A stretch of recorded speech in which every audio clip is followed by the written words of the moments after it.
I'm talking to you today about above ground storage tanks. Many homes had a legacy of oil heat. Commonly, they were stored in underground storage tanks, but they were also stored in above ground storage tanks. These tanks tend to be legacy items on properties because there's many sites where the tank is still present, either in a crawl space, under a porch, in a basement outside, because the tank's been removed from service. Years ago, they converted to natural gas, and the tank was left there. And the number one reason why the tank was left there was it cost money to get rid of it.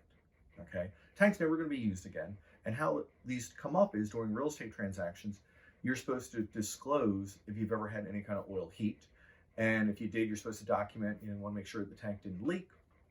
And if you have an above ground tank, oftentimes people are going to want you to get rid of it because it holds a liability. And you're like, why would a metal tank with oil in it be a liability? Because you think oil's going to lubricate, nothing's ever going to happen, it will be rust proof. Well, it can rust from the outside from moisture if it's in a crawl space or a basement because there's humidity and such. But additionally, because we don't really have acid rain, because they've removed sulfur content from items that we burn, such as fuel oil, it allows microbes to grow inside the tank with the oil. And those microbes excrete an acidic byproduct. And we actually see tanks rust from the inside from the sludge, and they start to leak. And what happens is everyone thinks their tank in their basement that they haven't used in 15 years is empty.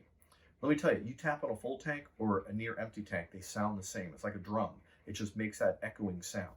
So what happens is people are realizing that they have a tank that has 50 gallons of oil in it. They have a lot of oil. That's 10 5-gallon buckets of paint. It's a lot of weight, and if it starts to leak, it's going to go everywhere. It's a nightmare. All right.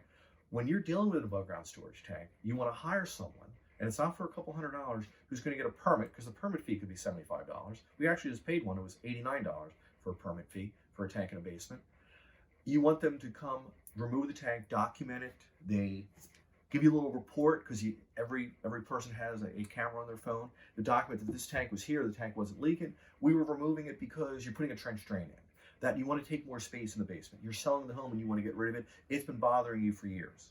Okay? You kind of want to document that, so when you go to sell the home, you have some documentation saying, yeah, we had a tank, there wasn't really an issue with it. Let me tell you a couple stories where things went wrong. We had a property that was for sale. Realtor being nice, because the property owner asked, someone who could get rid of some scrap and some junk for us. Sure.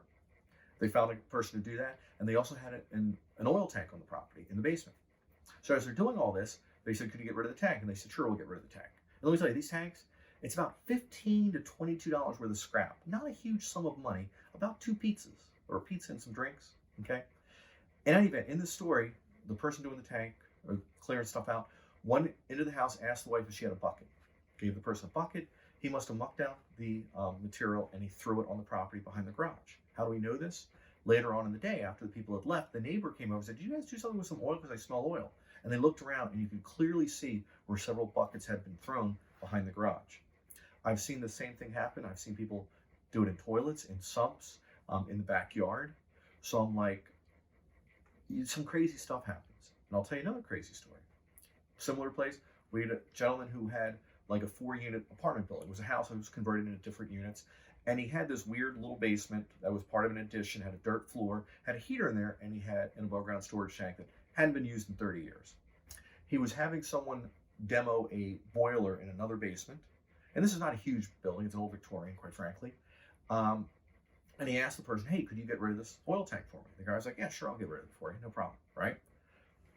Guy does the work. Tenant above this basement where the tank was calls and says, I smell oil.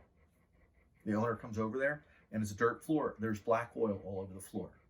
Okay, as best we can figure out, we think that the person getting rid of the tank lifted the tank on its side because there was still some liquid in there, because the owner had thought he had it pumped out, but these tanks are never completely empty. They're kind of like a tube of toothpaste. There's always some material left, and they just dumped it so it was lighter and easier to carry. And we went over there. I'm like, oh my God, we got to clean this up. I can't believe this is happening in this day and age. And I said, we need to get this guy's insurance company. And in this story, the guy's like, Dave, this guy, he doesn't have insurance. He doesn't have a company. He's just a guy. I'm like, how'd you find him? Found him online. That's the advantage, I guess, of social media, right? And he's like, I'm kind of afraid of him. He threatened me when I told him he's got to come clean this up. And he's like, I don't have to clean anything up. This is a true story, all right? You can definitely hire the wrong individual. You need to hire a company. You need to have a permit. You need to have some documentation regarding it. These tanks are an issue. They're a legacy item. If you want to talk about above ground storage tanks, if you have something you want to avoid the pitfalls I just described to you, and let me tell you, I told you 2 stories. I could tell you 52 stories, and they're all similar in those designations of what I defined to you. But if you want to talk about tanks, give our office a call. Happy to help you.